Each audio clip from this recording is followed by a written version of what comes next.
There are so many fully funded postgraduate programs in sociology, particularly PhDs. Most PhD programs in sociology is fully funded, but there are few master's programs that can boast to fully fund their students.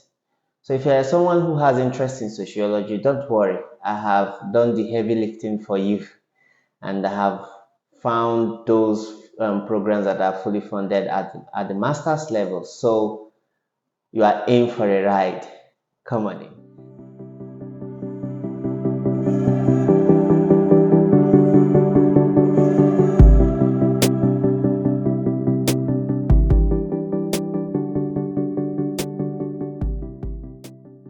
Hi everyone, welcome again to this episode on Chrys-O. I am happy to have you. If you are a returning viewer, thank you very much for your support. We are already at 700 subscribers. Thank you. If not you, this wouldn't have been. And for my visiting viewers, thank you very much. Do not hesitate to like, share, subscribe, and comment as well. Thank you for coming, and thank you, and thank you.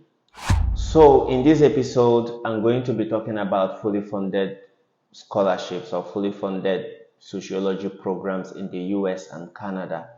There are many schools that fund their PhDs in sociology, but there are few of them that offer fully funded degree at the master's level. So let's get down to it.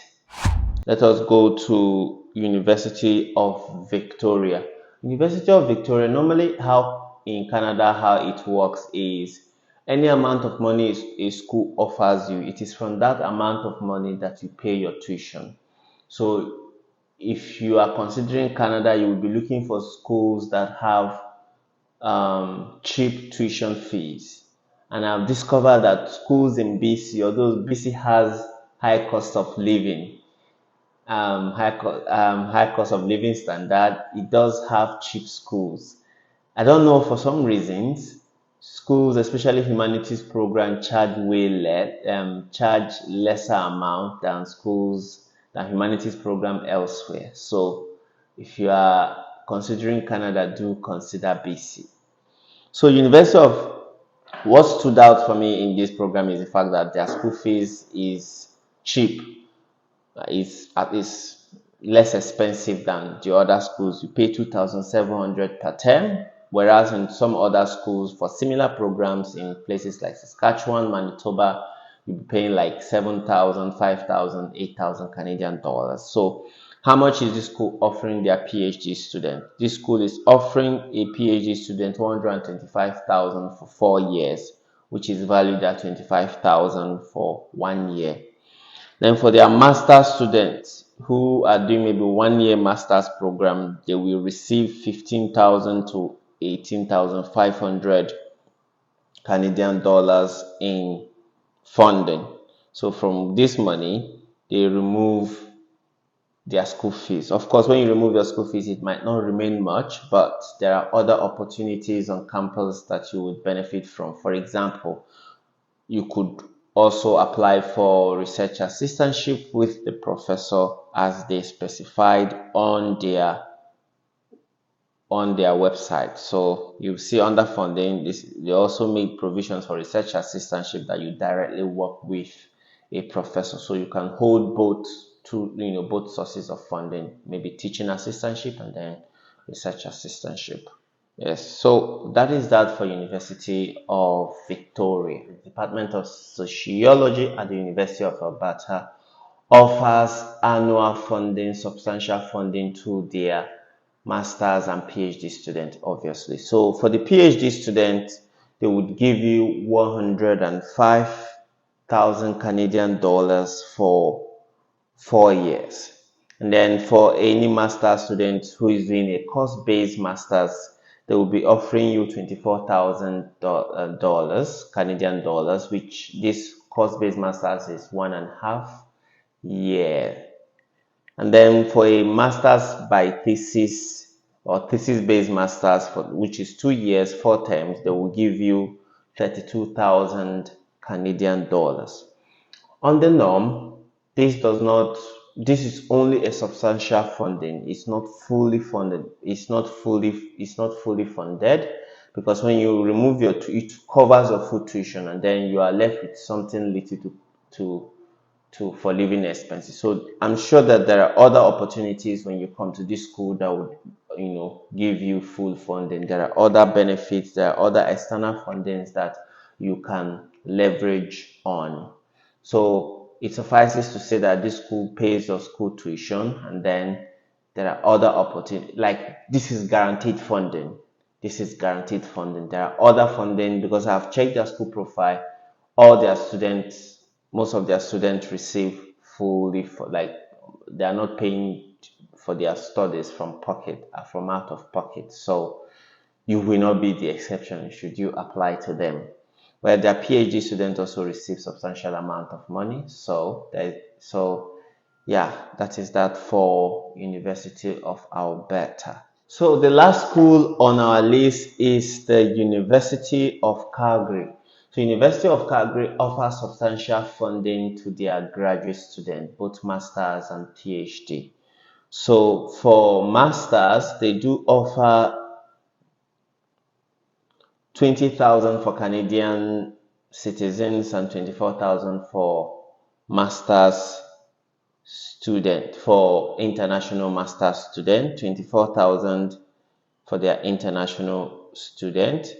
This amount of money obviously covers your school tuition. As in University of Alberta, this is substantial funding, not fully funding. Fully funded. It's not fully funded, but substantial funding that covers your school tuition, pays your school tuition, and then other opportunities will avail. This is like guaranteed funding that are given to you. So for PhD, it is 24,000 for international PhD student and 22,000 for local PhD student. So it is substantial enough, and there are other funding opportunities that you can leverage on, that you can try to take advantage of. Now, if you're an international student and you already have your master's, then apply to Canadian universities and US universities that have fully funded programs at the PhD level.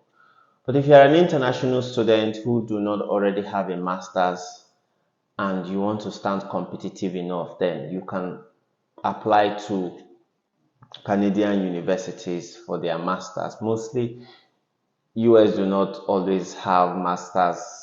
They don't give you a terminal masters. You cannot apply for terminal masters in sociology. You apply directly to PhDs. Now, if you have a robust research experience and you have a good writing sample, you've been working on different research in the field, then I would advise you to take advantage of these US programs that at PhD level, they offer full funding, like Yale University, Boston University, Brown universities. All these universities offer you fully funded sociology program at the PhD level. They do not have masters or terminal masters. So if you already have your masters from wherever you are applying from, then you might want to focus more on PhDs in US universities. They have better funding options, right?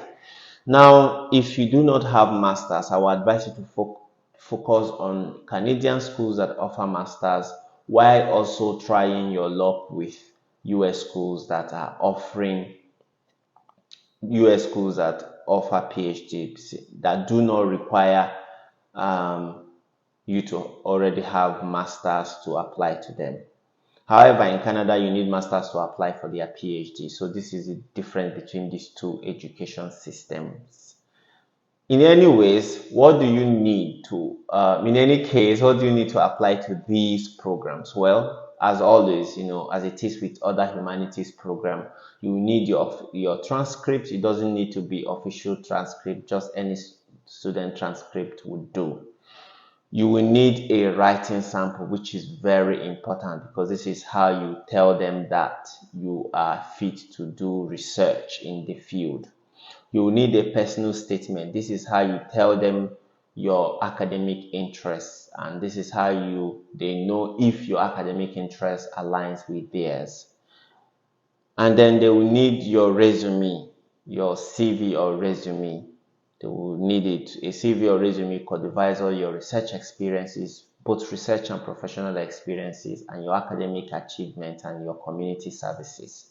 Do not fail to structure your CV according to these 4 areas. And then the last but not the least is your online official online application form, I mean. So these are the 5 things they need for application. Anyways, that is that for these programs. I did not want to make this video long. So I do hope that you have benefited from seeing this video. Thank you for tuning in and see you next week. Bye bye.